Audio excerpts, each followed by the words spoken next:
class we will study about the significance of conjugation. Significance of conjugation. In previous class we study about the process of conjugation. So conjugation किस तरह से होता है हमने ये last class में study किया था. So ये जो conjugation है it is important process of nuclear reorganization. Conjugation में क्या होता है? nuclear reorganization का एक ये important process है और इसमें nuclear exchange भी होता है. nuclear exchange मीन्स जो न्यूक्लियस है वो क्या होता है? एक्सचेंज होते हैं. इसमें न्यूक्लियर रीऑर्गेनाइजेशन भी होता है इसमें इन conjugation process में. So ये जो conjugation process है, this conjugation process that occur in between the binary fission. So it occur between binary fission. It occur between the binary fission. हमें पता है binary fission is the asexual reproduction. Okay. So asexual reproduction बहुत बार number of times binary fission होने के बाद क्या होगा? conjugation होगा. Okay. उसके बाद फिर से क्या होगा? binary fission होगा. number of time फिर से क्या होगा? conjugation होगा. तो इस तरह से जो conjugation होता है वो in between binary fission में होता है. तो binary fission के बीच में ये क्या होगा? conjugation होगा. तो इसके दो important significance है conjugation के. एक है जेनेटिक सिग्निफिकेंस और दूसरा है फिजियोलॉजिकल सिग्निफिकेंस. तो फर्स्ट हम यहाँ पे स्टडी करेंगे जेनेटिक सिग्निफिकेंस. Genetic significance. दूसरा है फिजियोलॉजिकल सिग्निफिकेंस. ठीक है. सो जेनेटिक सिग्निफिकेंस में इसके अंडर में first nuclear reorganisation. Nuclear reorganisation क्या होता है वो देखते हैं. Okay. So as you know that macronucleus जो होता है ड्यूरिंग द कॉन्जुगेशन प्रोसेस, ये जो मैक्रोन्यूक्लियस होता है वो धीरे धीरे क्या होता है? डिसअपियर होता है, डिसइंटीग्रेट हो जाता है. ओके. हमने प्रीवियस क्लास में देखा था कि जो मैक्रोन्यूक्लियस होता है वो क्या होता है? डिसअपियर या इंटीग्रेट हो जाता है. सो जब सेवरल टाइम्स बाइनरी फ्यूजन होता है दैट टाइम इस मैक्रोन्यूक्लियस का जो वाइटलिटी या जो विगरनेस है, ओके, वो क्या होता है? लॉस होता है. तो vitality and vigour of this macronucleus क्या होगा? लॉसेस होगा due to the several time binary fusion होने के बाद, असेक्सुअल होने के बाद. ओके. तो इस वाइटलिटी और इसको इस विगर को रिस्टोर करने के लिए ये मैक्रोन्यूक्लियस, इस मैक्रोन्यूक्लियस की जगह पर नया जो मैक्रोन्यूक्लियस क्या होता है? रीफॉर्म होता है इन कॉन्जुगेशन प्रोसेस में. सिंपली आपको क्या याद रखना है? न्यूक्लियर रीऑर्गेनाइजेशन है. जो मैक्रोन्यूक्लियस है, जो पुराना जो मैक्रोन्यूक्लियस है, वो पुराना मैक्रोन्यूक्लियस क्या होगा? डिसअपियर होगा. उसकी जगह पर नया जो मैक्रोन्यूक्लियस है वो क्या होगा? रिप्लेस होगा. वो किससे होगा? जो नया मैक्रोन्यूक्लियस तैयार होता है वो किससे होता है? माइक्रोन्यूक्लियस से तैयार होता है. तो जो नया मैक्रोन्यूक्लियस तैयार होगा, so that having the or that accelerate the vitality and क्या कहेंगे हम? विगर क्या करेगा? वो एक्सेलरेट करेगा या एनहांस करेगा. So this is about the nuclear reorganisation. Nuclear reorganisation में आपको क्या याद रखना है? जो मैक्रोन्यूक्लियस होता है इन बाइनरी फ्यूजन में क्या होगा? डिसअपियर होगा. उसका वाइटलिटी, उसका विगर क्या होगा? लॉस होगा.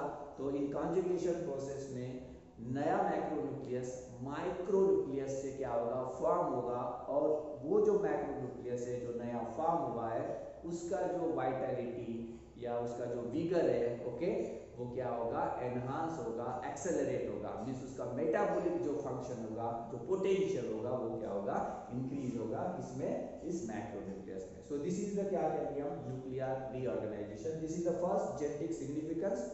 दूसरा जो जेनेटिक सिग्निफिकेंस है यहाँ पे हम स्टडी करेंगे, that is the heredity and variation. दूसरा कौन सा है, heredity and variation. So what is mean by, first of all, what is mean by heredity and what is the variation? Okay, genetic terms है, heredity means क्या होता है, the transfer of genetic material. The transfer of genetic material means DNA simply. So the transfer of genes from one generation to another generation or from parents to offspring, that is called as the heredity. उसे क्या कहेंगे हम, heredity कहेंगे. Okay, then variation means क्या होगा, the difference among the individual of the same species. जो different होगा, difference होगा parents में और offspring में, that is called as the variation. उसे क्या कहते हैं हम, variation कहते हैं. तो heredity and variation में भी significance होता है conjugation में. तो किस तरह से होता है, हमें पता है at the time of conjugation क्या होता है, जो न्यूक्लियस होते हैं वो किस तरह से डिवाइड होते हैं, मियोसिस। जो माइक्रो न्यूक्लियस होता है वो मियोसिस के थ्रू क्या होगा, डिवाइड होगा।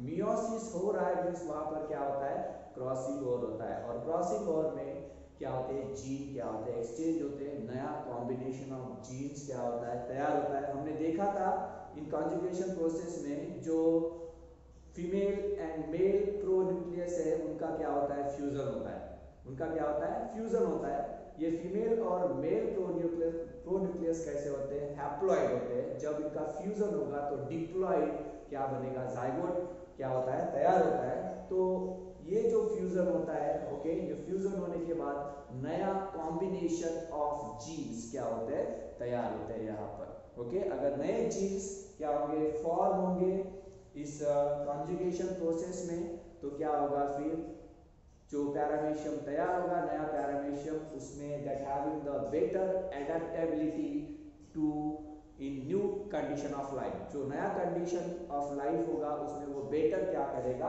अडॉप्ट करेगा। So that is the next, that is another significance of this conjugation, that is the heredity and variation. So this is about the क्या कहेंगे हम, genetic significance. जो दूसरा जो significance है, that is the physiological significance. दूसरा significance क्या है, physiological significance. So physiological significance, physiological significance, okay.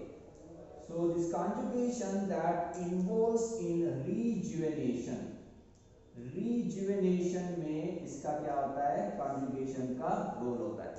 अभी rejuvenation means क्या होगा, restoration of vitality और vigorness। जो vigor है या जो vitality है उसको क्या करना, restore करना, means क्या कहेंगे हम, that is called as the rejuvenation, rejuvenation। That is क्या क्या कहेंगे हम, rejuvenation कहते हैं उसे, restoration of vitality और vigorness, okay। So जो असेक्सुअल रिप्रोडक्शन होता है, मींस जो बाइनरी फ्यूजन होता है, वो इनडेफिनेट नंबर तक वो चल नहीं सकता, ओके। कुछ ऐसा स्टेज होता है, okay, definite number of asexual reproduction होने के बाद वो जो असेक्सुअल रिप्रोडक्शन है वो क्या होगा, स्टॉप होगा, एंड उसके बाद क्या होगा, सेक्सुअल रिप्रोडक्शन क्या होगा, स्टार्ट होगा। अगर कंटिन्यूअस असेक्सुअल रिप्रोडक्शन होता है तो जो पैरामीशियम का जो विगरनेस है या जो वाइटलिटी है वो धीरे धीरे क्या होगा, लॉस होगा, ओके। एंड ये जो पैरामीशियम है वो बिकम क्या हो जाएगा, अनहेल्दी हो जाएगा, एंड फाइनली क्या होगा, उसका डेथ होगा, वो डाई हो जाएगा, ओके। तो ये जो अनहेल्दी से हेल्दी किसकी वजह से होता है, जो बीच बीच में जो कॉन्जुगेशन प्रोसेस होता है उसकी वजह से वो विगरनेस और वाइटलिटी उसमें क्या होता है, रिस्टोर होता है। उसे क्या कहते हैं हम, रिजुविनेशन कहते हैं, and this is the physiological significance, okay. So this is the ये जो सिग्निफिकेंस ऑफ कॉन्जुगेशन है फ्रीक्वेंटली यूनिवर्सिटी एग्जाम में 2 या 3 मार्क के लिए पूछा गया है, सिग्निफिकेंस ऑफ कॉन्जुगेशन। सो इतना ही है, 2 याद रखना है, एक है जेनेटिक सिग्निफिकेंस, उसमें nuclear reorganisation and heredity and variation, और दूसरा है physiological significance. Okay, so nuclear reorganisation में और कुछ प्रोसेस है जैसे एंडोमिक्सिस है या ऑटोगैमी है, वो हम नेक्स्ट क्लास में क्या करते हैं, स्टडी करते हैं। I hope that you understand this.